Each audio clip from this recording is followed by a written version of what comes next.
Hi friends, welcome back to Birlas Parvai. இப்போ நம்ம கூட ஒரு வெஹிக்கிள் வந்து இருக்கு. நம்ம ஒரு கேரேஜ்ல தான் இருக்கோம். இப்போ என்ன பார்க்க போறோம் இந்த வீடியோல அப்படினு கேட்டிங்கனா, இந்த வெஹிக்கிள் வந்து Hyundaiயோட எக்ஸென்ட் வெஹிக்கிள் 3 சிலிண்டர் இன்ஜின் கிட்டத்தட்ட 1 lakh கிலோமீட்டர்ஸ் வந்து உங்களுக்கு ஓடி இருக்கு. இப்போ இந்த வண்டியில இன்ஜின் ப்ராப்ளம் வந்து ஆயிருக்கு. அப்போ இந்த இன்ஜின் ப்ராப்ளம் எதனால ஆயிருக்கு? என்ன ப்ராப்ளம்? இதை எப்படி சரி பண்றாங்க? இது எங்க எடுத்துட்டு போறாங்க? அங்க என்ன வொர்க் நடக்குது அப்படிங்கற ஃபுல்லாமே கேப்சர் பண்ண போறோம். ஒரே நாள்ல நம்ம கேப்சர் பண்ண போற விஷயம் வந்து இது கிடையாது. ஏன்னா ஸ்டெப் பை ஸ்டெப்பா ஒவ்வொரு நாளும் ஒவ்வொரு ஒர்க் நடக்கும்போது கம்ப்ளீட்டாக நம்ம கேப்சர் பண்ணி இந்த வீடியோவாக நான் உங்களுக்கு கொடுக்குறேன். கண்டிப்பாக ரொம்பவே இன்ட்ரெஸ்டிங்காக இருக்கும். வீடியோக்குள்ளே போகலாம். வீடியோக்குள்ளே போகிறதுக்கு முன்னாடி நம்ம சேனலை இன்னும் நீங்கள் சப்ஸ்கிரைப் பண்ணல அப்படின்னா சப்ஸ்கிரைப் பண்ணிக்கோங்க. பக்கத்தில் இருக்க பெல் பட்டனை கிளிக் பண்ணிக்கோங்க. அப்போ தான் நான் போடுற எஃபோர்ட் உங்களை வந்து ரீச் ஆகும். இப்போ வீடியோக்குள்ளே போகலாம்.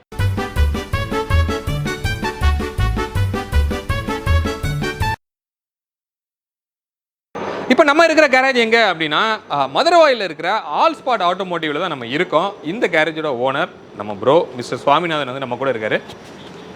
Hi bro. ஸோ இவர் மட்டும் கிடையாது. இப்போ இந்த இன்ஜின் ஒர்க் பண்ணுறவங்க மோஸ்ட்லி கேரேஜில் என்ன பண்ணுவாங்க அப்படின்னா அதை இறக்கி ஒரு இடத்துல போய் கொடுப்பாங்க. அங்கே தான் அந்த இன்ஜினோட ரீபோர் ஒர்க் எல்லாமே நடக்கும். அப்போ இந்த காரை அந்த மெக்கானிக்கலாக ஒர்க் பண்ண போகிற ஒருத்தரும் நம்ம கூட இருக்காரு. மிஸ்டர் விவேக் வந்து நம்ம கூட இருக்காரு. Hi bro. So mister Vivek தான் இந்த இன்ஜினோட உள்ளே இருக்கிற பார்ட்ஸில் ஒர்க் பண்ண போகிறாரு. அவரோட ஒர்க் ஷாப்லையும் போய் நம்ம கேப்சர் பண்ண போகிறோம். 2 பேர் கூட தான் இந்த எபிசோடு வந்து இருக்க போகுது. சுவாமிநாதன் ப்ரோ, இப்போ இந்த வெஹிக்கிளில் என்ன பிரச்சனை அப்படிங்கிறத சொல்லுங்கள். ஆக்சுவலி 3 சிலிண்டர் இன்ஜின் இது டீபோர்டு வெஹிக்கிள். இந்த வெஹிக்கிளை பார்த்து போய் கஸ்டமரோட கம்ப்ளைண்ட் என்ன அப்படின்னா, லாங் போகும்போது வண்டி வந்து பிக்கப் இல்லை, எனக்கு வந்து ரொம்ப லேகிங் ஆகுது, என்னால் ஓவர்டேக் பண்ண முடியல அப்படின்னு சொன்னாங்க. இந்த வண்டியில் வந்து நம்ம ஸ்கேன் பண்ணி செக் பண்ணும்போதும் சிலிண்டர்ஸில் வந்து உங்களுக்கு அந்த மிஸ்ஃபயரிங்கோட அந்த சிம்டம்ஸ் வந்து நம்ம கேப்சர் பண்ண முடியுது. ரெண்டாவது, கம்ப்ளீட்டாகவே டிப்ஸ்டிக் எடுத்தோம் அப்படின்னா ஆயில்ஸ் வந்து டோட்டலாகவே உங்களுக்கு மேலே ஸ்பில் ஆகுதுன்னும் போது இது கம்ப்ளீட்டாகவே டீகம்ப்ரெஷன் ஆகுது அப்படின்ற ஒரு விஷயத்தை நம்ம ஈஸியாகவே தெரிஞ்சுக்க முடியுது. இதை நம்ம பிரித்து நம்ம லேத்துக்கு கொடுத்த பிறகு தான் இதோட எக்ஸாக்ட் ரிசல்ட் என்னன்றது தெரியும். ஓகே, இப்போ இது வந்து பெட்ரோல் வெஹிக்கிளா டீசல் வெஹிக்கிள்? அப்போ இதில் வந்து இன்ஜெக்டரையும் டர்போவையும் நீங்கள் ஆல்ரெடி செக் பண்ணிட்டீங்களா? இதில் இன்ஜெக்டர்ஸையும் டர்போவும் செக் பண்ணியாச்சு. இன்ஜெக்டர்ஸில் கம்ப்ளைண்ட் இருந்தது அப்படின்னா உங்களுக்கு இன்ஜெக்டரோட நாக்கிங் நாய்ஸ் ஹெவியாக இருக்கும். அந்த ப்ராப்ளம் இதில் கிடையாது. ரெண்டாவது, டர்போ ஃபெயிலியர் ஆச்சு அப்படின்னா உங்களுக்கு சுத்தமாகவே ஆக்சலரேஷன் கட் ஆயிரும். இன்ஜின் ஆயில் சைலன்சர் மூலயமாவே வெளியே வந்துடும். ஓகே, ஸோ அப்போ இதில் கண்டிப்பாக இன்ஜின் ஒர்க் தாங்கிறத நீங்கள் டிசைட் டெஃபினட்டாக. ஏன்னா ஆயிலோட டிப்ஸ்டிக் நம்ம எடுத்து பார்க்கும்போது உங்களுக்கு ஆயில் வந்து டீகம்ப்ரெஷன் ஆகி சாம்பரில் ஹிட் ஆன பிறகு ஸ்பில் ஆகுது அப்படின்னாலே இது இன்ஜின் போயிருச்சுன்ற ஒரு விஷயம் நம்ம 100% ஐடென்டிஃபை பண்ண முடியுது. விவேக் ப்ரோ, இப்போ இது இன்ஜின் ஒர்க் தான் அப்படின்னு சொல்லி சுவாமிநாதன் சொல்லிட்டாரு. அப்போ நீங்கள் தான் இதை வந்து ஓப்பன் பண்ணி ஒர்க் பண்ண போறீங்க. அப்போ இந்த இன்ஜினை ஓப்பன் பண்ணி உள்ள என்ன மாதிரி ஒர்க் வந்து நீங்கள் பண்ணுவீங்க? சார், பேசிக்காக நம்ம இன்ஜின் ஒர்க் எடுக்கிறோனாலே ஃபஸ்ட்டு செக் பண்ண வேண்டியது இன்ஜினோட போர்டு தான். ஓகே, அதான் பேசிக். ஸோ அது நம்ம டயல் கேஜ் வச்சு செக் பண்ணிட்டோம்னா இந்த இன்ஜினோட ரிசல்ட் நம்மளுக்கு என்னன்னு தெரிஞ்சிடும். ஓகே, ஸோ இது இப்போது நம்ம சாமிநாதன் சார் வந்து பிரித்து கொடுத்துட்டாருன்னா நம்ம போரை செக் பண்ணோம்னா ரிசல்ட் என்னன்னு பார்த்துட்டு அதுக்கேற்ற மாதிரி அந்த போரில் இன்கேஸ் ப்ராப்ளம் இருக்குது அப்படின்னா அதை ரீபோர் பண்ணணும். கண்டிப்பாக ரீபோர் பண்ணி தான் ஆகும். ஓகே, அது போக பிஸ்டன் ரிங்ஸ் எல்லாமே நீங்கள் எல்லாமே மேக்ஸிமம் ஜெனூன் பார்ட்ஸ் போடுறது நம்ம வண்டிக்கு நல்லது. ஓகே, ரீஒர்க் வராமல் இருக்கும். பிஸ்டனில் ரீஒர்க் இருந்தால் கூட பண்ண முடியுமா? மாற்ற முடியாது. போர் மட்டும் தான். ஆமாம். ஓகே, ஸோ அதை தான் நீங்கள் லேத்தில் எடுத்துகிட்டு போயிட்டு நீங்கள் பண்ண போகிறீங்க. ஃப்ரெண்ட்ஸ், இப்போது நெக்ஸ்ட் டேயில் நம்ம இருக்கோம். இப்போ நேற்று வந்து நான் இன்ட்ரோவில் வந்து கார் முழுசாக நின்றுதை காமிச்சிருந்தேன். இப்போ நீங்கள் பார்த்துருப்பீங்க கம்ப்ளீட்டாக வந்து இன்ஜினை கீழே இறக்கிட்டாங்க. அந்த இன்ஜின்குரிய இறக்குன அந்த கலெக்டின காம்பனன்ட்ஸ் எல்லாமே கீழே கிடந்ததை நீங்கள் இப்போ பார்த்தீங்க. ஸோ இப்போ சாமிநாதன் ப்ரோ வந்து இப்போ நம்ம கூட இருக்காரு. இப்போ இதில் என்ன பண்ணியிருக்காரு, இல்லை என்ன பிரச்சனை அப்படிங்கிறத நம்ம அவர்கிட்ட கேட்கலாம். ப்ரோ சொல்லுங்கள் ப்ரோ, இப்போது இதில் என்ன ப்ராப்ளம் அப்படிங்கிறத எக்ஸ்பிளைன் பண்ணுங்கள். அதுக்கு முன்னாடி இப்போ நம்ம முன்னாடி வந்து இன்ஜினோட பார்ட்ஸ் வந்து நம்மக்கிட்ட இருக்குது, அதை பற்றி கொஞ்சம் சொல்லுங்கள். இது என்ன வேலை பார்க்குது அப்படின்னு. ப்ரோ, இது இன்ஜின் பிரிச்சுட்டோம் அப்படின்னா இப்படி தான் இருக்கும். இன்ஜினில் உங்களுக்கு மெயினாக ஒர்க் பண்ண போகிறது வந்து இன்ஜினோட பிளாக்குன்னு சொல்லுவாங்க. இதுக்கு இந்த லேயரில் தான் நமக்கு வந்து பிஸ்டன்ஸ் வந்து நம்மளுக்கு ட்ராவல் ஆகுது. இது வந்து நம்ம சேம்பர் அப்படின்னு சொல்லுவோம். ஓகே, தெரியுதுங்களா? இந்த சேம்பரில் வந்து இந்த பிஸ்டன்ஸ் வந்து உங்களுக்கு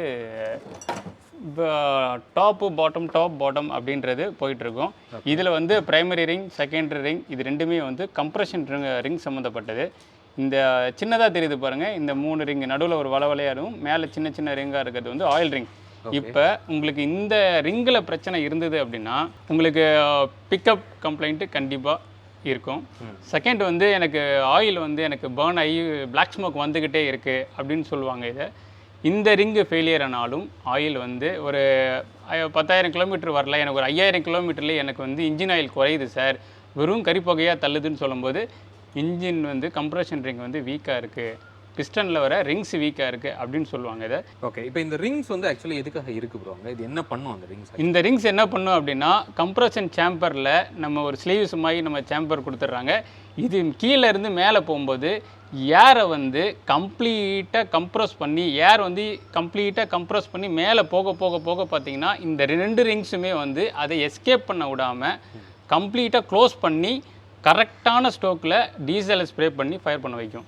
டீசல் இன்ஜின் பொறுத்த வரையும் இது வந்து இக்னிஷன் டைப் இன்ஜின் கிடையாது, ஏர் கம்ப்ரெஷன் இன்ஜின். இதுக்கு எந்த வித எலக்ட்ரிக்கலுமே கொடுத்து நம்ம ஃபயர் பண்ணுறது கிடையாது, ஏரை கம்ப்ரெஸ் பண்ணி டீசல் மூலயமா ஃபயர் பண்ணுறோம்.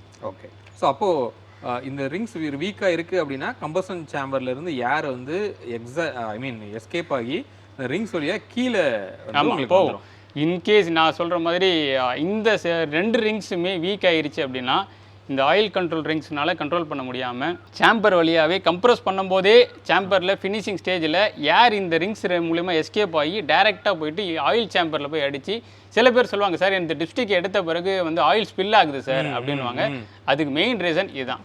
ஓ ஓகே, அந்த ரிங்ஸ். ஆமாம், 2 ரிங்ஸ். நம்ம அந்த ரிங்ஸ் மாற்றினாலும் இத்தனை விஷயம் நம்ம இவ்வளோ எல்லாத்தையும் கலட்டி போட்டு தான் அந்த ரிங்ஸ் மாற்றணும். டெஃபினட்டாக. அப்படியா? கண்டிப்பாக. ஓகே, அப்போ அந்த ரிங்ஸ் வந்து எவ்வளோ கிலோமீட்டர் வரைக்கும் இது ப்ராப்ளம் இல்லாமல் இருக்கும்னு நம்ம நம்பலாம்? இது நம்ம பண்ணுற தப்பு என்னென்னா, பீரியாடிக்கலாக ஆயில் சர்வீஸ் வந்து கரெக்டாக பண்ணாத ரீசன்னால ஆயிலுக்கு இன்ஜின் ஆயில் கட்டி ஆகிடுது. கட்டி ஆகிறது மூலயமா நம்ம வண்டியில் வந்து நல்லா போகுது, இப்போதைக்கு என் வண்டி நல்லா இருக்குது அப்படின்னு சொல்லி ஓட்டிகிட்டு இருக்காங்க.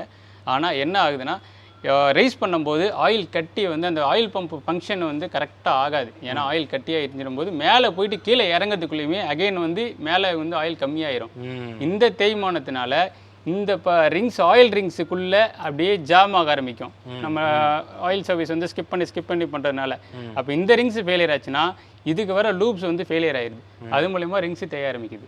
ஓகே, ஸோ அப்போது அந்த ஆயில் நம்ம மெயின்டைன் பண்ணலைன்னா இவ்வளோ பிரச்சனை. டெஃபினட்டாக முடிஞ்ச அளவுக்கு 10,000 கிலோமீட்டர்னு சொல்கிற இன்ஜின் ஆயில் வந்து ஒரு 9,000 மாற்றுறது அட்வைசபிள். ஓகே, அது 11,000 மாற்றக்கூடாது. சில பேர் சிந்தட்டிக் சார் நான் 15,000 கிலோமீட்டர் கம்பெனி ரெக்கமெண்டர் கொடுத்துருக்காங்க அப்படின்னா இயர் ஆக தேய்மானம் ஆகும்போது நம்ம இன்ஜின் ஆயில் மூலயமா மட்டும்தான் அந்த தேய்மானத்தை கம்மி பண்ண முடியும். ஓகே, சீக்கிரமாக மாற்றுறது ரொம்ப நல்லது. சரி, இப்போ இந்த வண்டியில் இன்ஜின் ப்ராப்ளம் அப்படின்னு நம்ம சொல்கிறோம். இது வண்டி ஏதாவது சீஸ் ஆகி நின்றுச்சா இல்லை ஆக்சுவலாக என்னாச்சு? இதில் வண்டியில் கம்ப்ளைண்ட் பார்த்தீங்கன்னா நேற்று நம்ம பேசியிருக்கும் போது சொல்லியிருந்தோம், ஆயில் டிப்ஸ்டிக்கை தூக்கும் போது ஆயில் ஸ்பில் ஆகும், வண்டியில் பிக்கப் இருக்காது, உங்களுக்கு சர்டன் கிலோமீட்டருக்கு அப்புறம் அதோட மெட்டீரியல் தன்மை மாறி வண்டி அதுவே ஆஃப் ஆயிரும். ஓகே, இப்போ இதில் என்ன பிரச்சனைன்னு உங்களால் கரெக்டாக காமிக்க முடியுமா? என்ன டெஃபினட்டாக இது நல்ல க்ளோஸராக பார்த்தீங்கன்னா உங்களுக்கு ரிங்ஸோட அந்த போரில் ஓடின அந்த மார்க்கு தெரியுது பாருங்கள், வரியாக தெரியுது பாருங்கள். கரெக்ட். இது எல்லாமே பார்த்தீங்க அப்படின்னா ரிங்ஸ் வந்து மேலேயும் கீழேயும் இறங்கி ஏறும்போது அதில் வர போரில் கிடைக்கிற ஸ்கோரிங் மார்க்ஸ் எல்லாமே சீஸ் பண்ணியிருக்கு, பிஸ்டன் வந்து சீஸ் ஆகிருக்கு. ஓகே, இப்போ இதோட இம்பாக்ட் நமக்கு போர்லையும் இருக்குமா?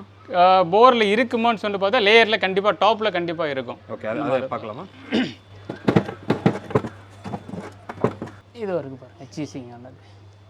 கரெக்ட், இந்த இடம்லாம் ஸ்டெப் ஆயிடுச்சு. இதுதான் நம்மளுக்கு இப்போ ஃப்ளாட்டாக இருக்க ஏரியா எல்லாமே பார்த்தீங்கன்னா இந்த ஷைனிங்காக இருக்கிற ஏரியா எல்லாமே பார்த்தீங்கன்னா கம்ப்ரஷன் சேம்பர் ஆகி இந்த வால்யூமுக்குள்ளே மட்டும்தான் ஃபயரிங் ஸ்ட்ரோக் நடக்குது.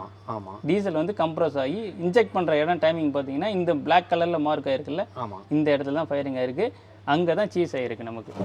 ஓகே ஓகே, அப்போ உங்களுக்கு அந்த இடத்துல கம்ப்ரஷன் லீக் ஆகி உங்களுக்கு ஏர் வந்து எஸ்கேப் ஆகிருக்கு. இப்போ இதை ரெடி பண்ண போகிறீங்க அப்படின்னா இது என்ன பண்ண போகிறீங்க? இதுக்கு என்ன பண்ணணும் அப்படின்னா லேத்தில் இதை கொடுத்துருவோம். கொடுக்கும்போது என்ன பண்ணுவாங்கன்னா இதில் ஸ்டாண்டர்ட்ஸாக இருந்தது அப்படின்னா இதுக்கு அடிஷ்னலாக வந்து அதை ஓவர் டயா பண்ணி அது ஸ்டாண்டர்ட்ஸுக்கு என்ன மெஷர்மெண்ட் ஸ்லீவ்ஸ் வருதோ அதை ஃபிக்ஸ் பண்ணுவாங்க. கண்டிப்பாக புது ரிங்ஸு புது பிஸ்டன்ஸு தான் போடுவாங்க. அதுக்கு கீழே வர கிராங்க் ஷாஃப்ட்ஸு நம்ம அடுத்த விஷயம் சொல்லியே ஆகணும். இந்த கிராங்க் ஷாஃப்ட்டு மெயின் இம்பார்ட்டன்ட். இது 3 சிலிண்டர் இன்ஜினுக்கு வர கிராங்க் ஷாஃப்ட். இது நம்ம எல்லாருமே நினச்சிருப்போம் 2 பிஸ்டன் மேலே போகும், ஒரு பிஸ்டன் வந்து கீழே இருக்கும், தனியாக மேலே ஒரு பிஸ்டன் போகும் அப்படின்ட்டு. ஆனால் இதோட டைமென்ஷன் பார்க்கும்போது எல்லாமே ஜிக்ஸாக்காக இருக்குது. ஒரு பிஸ்டனும் தனித்தனியாக தான் போகுது. ஓகே, அது எப்படி போகுது அப்படின்னா இந்த கவுண்டர் ஷாஃப்ட் மூலயமா ஒரு பிஸ்டன் போகும்போதும் இதுதான் கவுண்டர் ஷாஃப்ட்டு. இந்த கவுண்டர் ஷாஃப்ட் மூலயமா ஒரு பிஸ்டனுக்கும் பேலன்ஸ் பண்ணுறாங்க. ஆப்போசிட் பேலன்சிங் பண்ணும்போது உங்களுக்கு வைப்ரேஷனை இது கண்ட்ரோல் பண்ணுது. 4 சிலிண்டர்னு வரும்போது இதில் வந்து உங்களுக்கு 4 இருக்கும், ரெண்டு ஒரே நேரத்துலையும் ரெண்டு கீழேயும் இருக்கும். ஐ மீன் பேலன்ஸ்டாக இருக்கும். ஃபயரிங் ஆர்டர் டீசல் வண்டி 4 சிலிண்டரோட ஃபயரிங் ஆர்டர் அப்படின்னு பார்க்கும்போது 1342 அப்படின்றது யூனிவர்சல் ஃபயரிங் ஆர்டரு. இதில் வந்து 2 பிஸ்டன் மேலேயும் 2 பிஸ்டன் கீழேயும் இருக்கும். இப்படி போகும்போது நம்மளுக்கு 2 பேலன்ஸ் ஆகும். ஒரு பிஸ்டன் ஃபயர் ஆகும்போது இன்னொரு பிஸ்டன் அதை கேரி ஃபார்வர்ட் பண்ணிக்கும். இது மாதிரி ஆகும். ஓகே. ரெண்டாவது இதில் மெயினாக வந்து இது oil seal, rear and oil seal.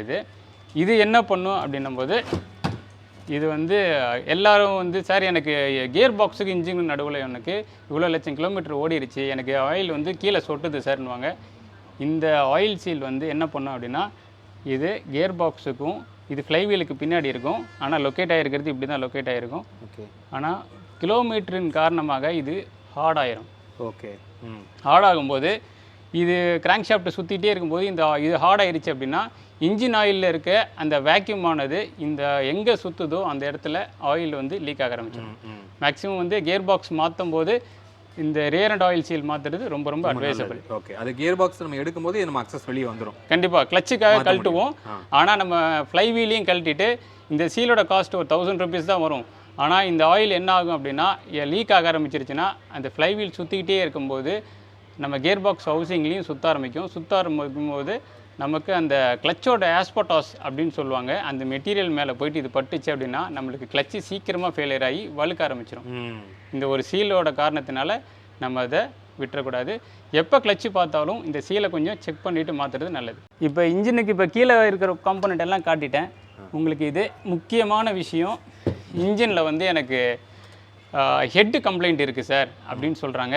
இந்த ஹெட்டு கம்ப்ளைண்ட் எதனாலலாம் வரும் அப்படின்னு சொல்லிடுறேன். ஒன்று ஆயில் வந்து நம்மளுக்கு கரெக்டாக ப்ராப்பராக மெயின்டைன் பண்ணாமல் இருக்க காரணத்தினால வரும். செகண்ட் வந்து வாட்டர், தண்ணி. இது வந்து அலுமினிய கேஸ்டிங்கை பொறுத்தவரை இது வந்து கேஸ்ட் அயான் வந்து சூட்டை தாங்கும், அலுமினியம் வந்து சூட்டை தாங்காது.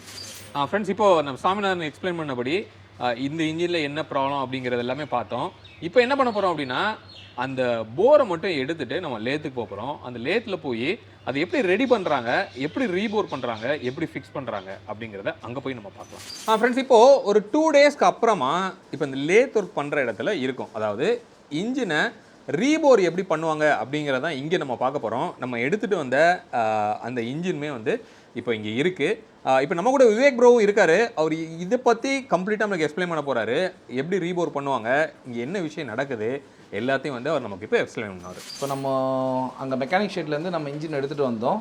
அந்த எடுத்துகிட்டு வந்தப்போ நம்ம இன்ஜின் எப்படி இருந்தது நீங்களே பார்த்துருப்பீங்க எல்லோரும். ஸோ நம்ம அதுக்கப்புறம் க்ளீனிங் ப்ராசஸ் பண்ணி ஆசிட்லாம் பண்ணி நம்ம வாஷ் பண்ணதுக்கப்புறம் இப்போ இன்ஜின் எப்படி இருக்குன்னு நீங்களே பாருங்கள். இப்போ நம்ம நெக்ஸ்ட் ஸ்டெப்பு என்ன பண்ண போகிறோம், ஆசிட் க்ளீனுக்கு அப்புறம் நம்ம அந்த லைனர் வந்து ஃபிக்ஸ் பண்ண போகிறோம். ஏன் லைனர் ஃபிக்ஸ் பண்ணுறோன்னா இந்த டயாமீட்டர் வந்து ஃபஸ்ட்டு ஓடிட்டு வந்தது இப்போ கொஞ்சம் ப்ளஸ் ஆகிருக்கு.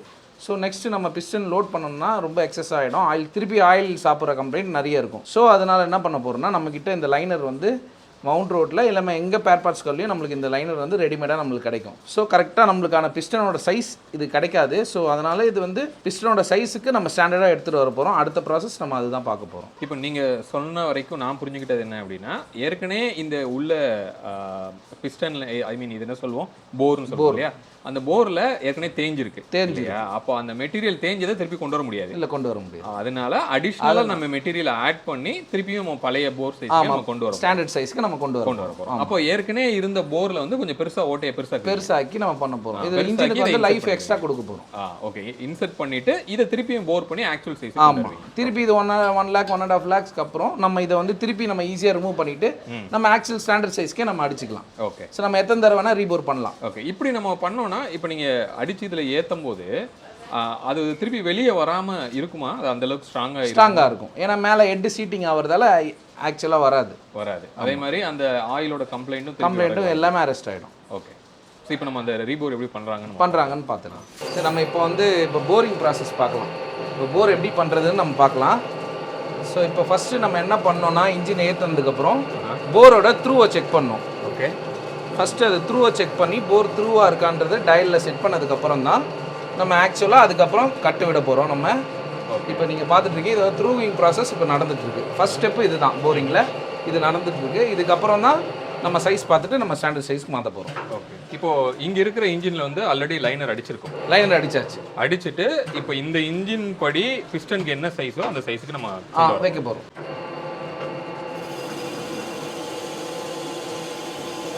இப்போ நம்ம என்ன பண்ணிட்டு இருக்கோம் பார்த்தீங்கன்னா த்ரூ பார்த்தாச்சு.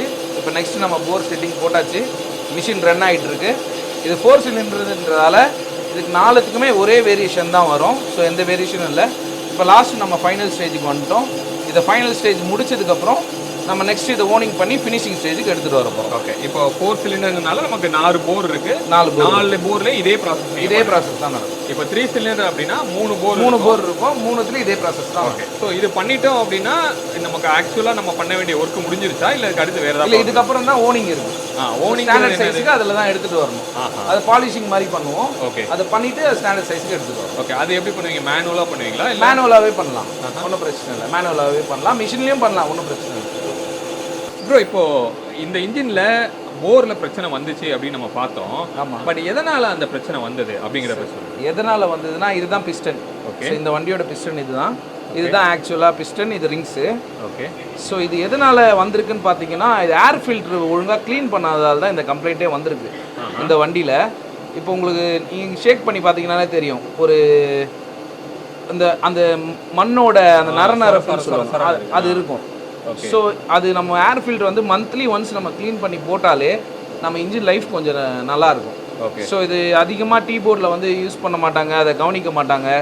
ஸோ அதனால நம்மளுக்கு சீக்கிரமாக இன்ஜின் ஒர்க் வந்துடும். ஓகே. ஸோ இது வந்து விரிஞ்சிருமா? இது விரிஞ்சதுன்னா ஆமாம், எக்ஸ்பெண்ட் ஆகிடும். இது வந்து தேய இந்த ரிங் கேப் அதிகமாகிடும். ஸோ ரிங் கேப் ஆகும்போது என்ன ஆகும்னா ஆயிலோட லூப்ரிகேஷன் அதிகமாகிடும். ஓகே. அதனால தான் பெரிய ப்ராப்ளமே வரும். இது போய் இந்த போர்ல தேய்ச்சி தான் நமக்கு அந்த பிரச்சனை. ஆமாம், அந்த பிரச்சனையே ஸ்டார்ட் ஆகும். ஓகே. இப்போ இதை சரி பண்ணுறதுக்கு நீங்கள் இப்போ என்ன பண்ணியிருக்கீங்க? இப்போ நம்ம இதை என்ன பண்ணியிருக்கோம்னா நம்ம உண்டாயில் பிஸ்டன் வாங்கியிருக்கோம். ஓகே. இது ஓஇ பிஸ்டன். இது நம்ம எந்த ஒர்க் பண்ணாலும் மேக்ஸிமம் ஓஇ பிஸ்டன் போட பாருங்கள். அது எந்த லேத்தில் நீங்கள் போய் எடுத்து கொடுத்தாலும் சரி, மேக்ஸிமம் நம்ம ஓஇ பிஸ்டன் போட்டுனா அது நல்லாயிருக்கும். இந்த லிங்க் ராடும் சேர்ந்தே வந்துருமா? இல்லை, கனெக்ட் ராட் நம்ம தனியாக தான், நம்ம ஆல்ரெடி இருந்தது தான் நம்ம போட்டிருக்கோம். இது கனெக்ட் ராட் நல்லா இருக்குது. சப்போஸ் பெண்டாக இருந்தால் மட்டும் மாற்றுற மாதிரி இருக்கும். இது இப்போ பாருங்கள், இப்போ இருக்க ரிங்ஸுக்கும் இப்போ நீங்கள் ஷேக் பண்ணி பாருங்கள். கரெக்டாக நல்லா ஸ்மூத்தாக இருக்குது. ஆமாம். ஓகே. இப்போ நம்ம என்ன பண்ண போகிறோம்னா டயல் போர் பண்ணி இறக்கியாச்சு. இப்போ நம்ம டயல் போட்டு, இதுதான் டயல் கேஜ் சொல்லுவாங்க. ஸோ நம்ம இங்கே இடத்துல தான் ப்ரெஷர் கொடுப்போம். ஸோ ப்ரெஷர் கொடுக்கும்போது இந்த டயல் பார்த்தீங்கன்னா உங்களுக்கு டர்ன் ஆகிறது க்ளீனாக தெரியும். பார்த்தீங்களா? இப்போ வந்து நம்ம அதை டயல் செக் பண்ணது ஸ்டாண்டர்ட் சைஸ் இருக்கான்னு சொல்லி நம்ம இந்த டயல் கேஜ் வச்சு தான் செக் பண்ண முடியும். பாருங்கள், உங்களுக்கு தெரியும். ஓகே. மூமெண்ட் இருக்கா? ஸோ இதை வச்சு தான் நம்ம பார்க்க போகிறோம். அதே மாதிரி எல்லா போரும் கரெக்டாக இருக்கான்னு நம்ம ஒரு தடவை செக் பண்ணிக்கிறது ரொம்ப நல்லது. 4 போருமே ஈவனாக இருக்கணும். இப்போ நெக்ஸ்ட்டு நம்ம என்ன பண்ண போகிறோன்னா இதை வந்து ஸ்டாண்டர்ட் சைஸுக்கு கொண்டு வர போகிறோம். ஓகே. ஒரு O3 வந்து இப்போ மைனஸில் இருக்குது. ஸோ நம்ம இதை வந்து ஓனிங் மிஷினில் ஓனிங் பண்ணி 03 கொண்டு வர போகிறோம். இப்போ அப்போது இந்த சைஸ் வந்து ஆக்சுவலாக இந்த பிஸ்டனுக்கு ஏற்றாப்புல அது என்ன இருக்குமோ நீங்கள் செட் பண்ணி. ஆமாம், பிஸ்டனோட சைஸ் நான் இந்த டயல் செட் பண்ணியிருக்கீங்க. ஸோ அந்த சைஸுக்கு நம்ம இப்போ ஓனிங் பண்ணி ஓனிங் மிஷினில் பண்ணி. ஓனிங் அப்படிங்கிறது என்ன? ஜஸ்ட் ஒரு எமரி போட்டு அதை ரோல் பண்ணுறோம். ஆமாம், ஓனிங் ஸ்டோன் வச்சு எமரி போட்டு ஸ்டோன் பண்ணி எடுக்கிறது தான் வேறு. அது வந்து மிஷினில். ஆமாம், அப்போ தான் ஸ்மூத்னஸ் இன்னும் நல்லா கிடைக்கும். ஆயில் லூப்ரிகேஷன் ஆகிறதுக்கு நல்லா ஃப்ரீயாக இருக்கும்.